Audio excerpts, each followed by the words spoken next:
Mga chong, napakaganda ng DJI Neo dahil po pwede nating i-set up yung follow distance siya from close, medium, and far.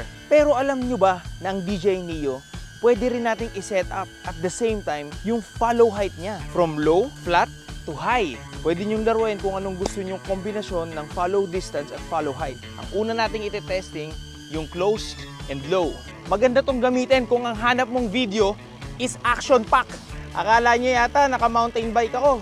Or akala nyo yata naka-gravel bike ako. Road bike to, pinangaharabas lang. Testingin naman natin yung medium and flat. So itong view na to, kung naglalaro kayo ng PlayStation na mga karera, parang ganito lang to. Oops.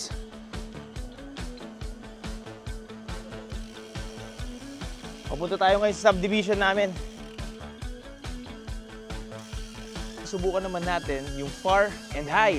Guys, welcome nga pala. Dito nga pala sa village na to nakatira ko. This is Providence, Hermosa, Bataan. Pakita ko sa inyo yung bahay ko, guys. Whew.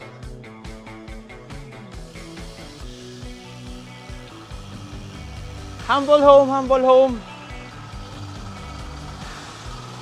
Guys, ito nga pala yung bahay ko. Welcome.